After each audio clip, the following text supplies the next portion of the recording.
Greetings, friends, and welcome to your weekly random. I am Sir Random, and this week we have an interesting video for you. I have actually taken the time to design a wine bottle holder with Sir Miles as the topper. It is an awesome design in my opinion, and of course we are going to be using this gorgeous outline of Sir Miles that I have used in pretty much every promotional picture on my channel. Now, to start off this, I had to take the picture and trace it all in black because the program we are going to be using to turn this JPEG to an STL file, we're going to have to jump through some hoops to do that. So, I am on my phone right now tracing this image, just on Microsoft Paint or whatever the app is on my phone. This just makes it simple to me because I have the Note 20 using the stylus built in. It is super convenient to do, although I should have tilted my screen the other way. That is my bad, guys. I apologize in advance. Now, the next thing we have to do after we trace out Miles is put that file into Inkscape. Inkscape is basically a different version of the Paint app, but you can save your files as different types. So I could save it as an SVG, which is what we will be doing here after we do a trace map of the image.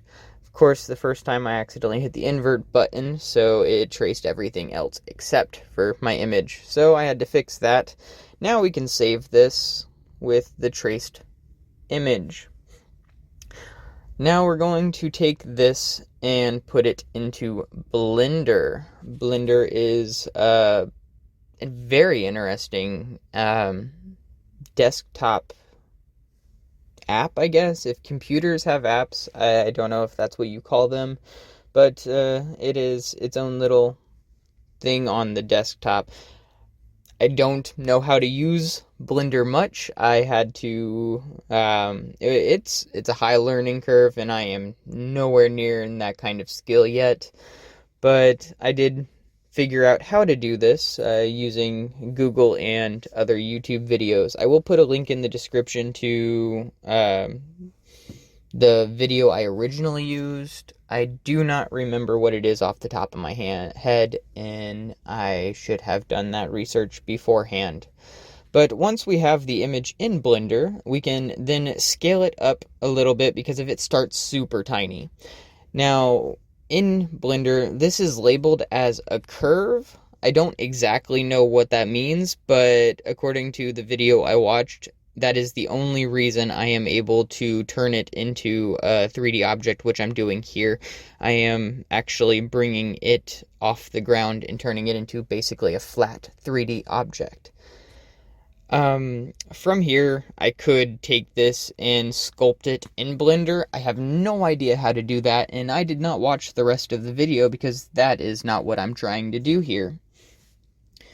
I just want to save this as an STL file, so that is what I'm going to do here. Of course, I tried this multiple times before I got it right, so you're seeing my right attempt here in the video.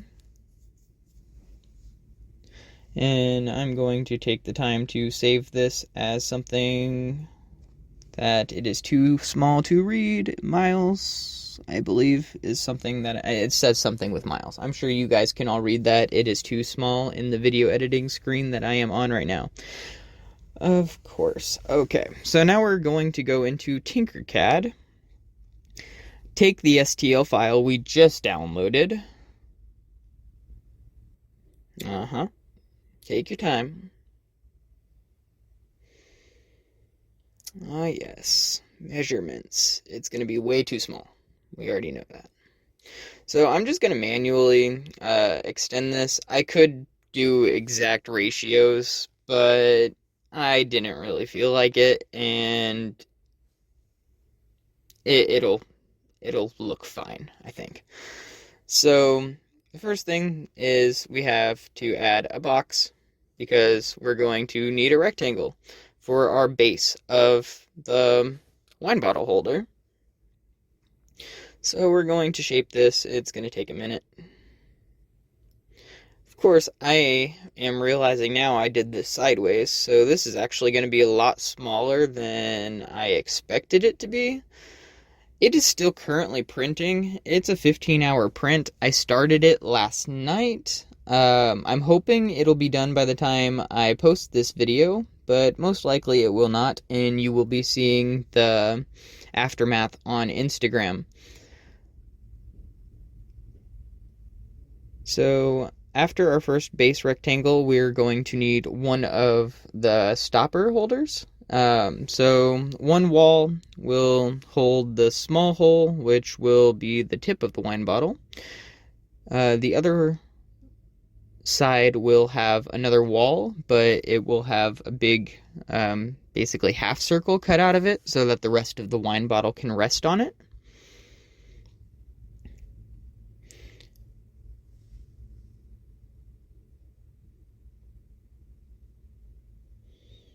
And that is definitely not even. There you go. Now you're getting there. But now we're looking at something. Okay, so now we're going to adjust Miles. He looks small there. Like, as fine as that would look if you kept it that small, that's not what we're going for. And this is already a small wine bottle holder. Of course, I'm not realizing that in the past. I'm realizing that now in the future, after I've already started the printing process. It should still be functional. It will be a little smaller than previous wine bottle holders I've made, but this is the first like full custom wine bottle holder because of course I've done other wine bottle holders with like letters on them and stuff. But this is the first one I've done with an image, so I had to figure out how to download the image into an STL. That took me pretty much all week to do, which is why this video is a little rushed. I know I tend to have an issue with my videos feeling rushed, and I hate that so much, but I'm getting a lot better with my skills, so that will all improve in time. So I really appreciate those of you who actually bear with me and are following along for the journey. But yes, that looks fantastic. I love that Tinkercad has the blue shape for the cat and the red shape for all the rectangles, because it just looks awesome.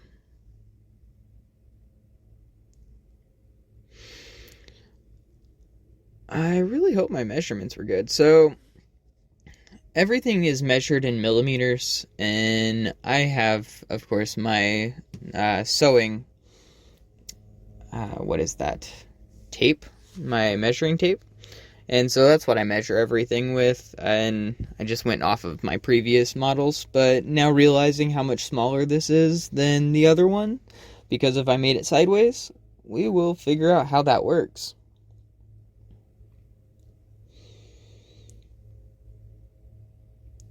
But this is how Tinkercad works. You take basic shapes and put them together, and you can create some really cool things. Of course, you can always just go to Thangs, THANGS, and record and just pick stuff from there. Oh yes, I forgot that I do that every time. So when downloading an STL file, so when you're exporting your prints, make sure you select the entire thing, because I do that so often. But that looks fantastic, so we're going to go ahead and splice it, and go ahead and set it up into G-code. So after that, it is done, and we can start the printing process. So this is still printing. I do not have it currently. I will be posting it on my Instagram as soon as it is finished.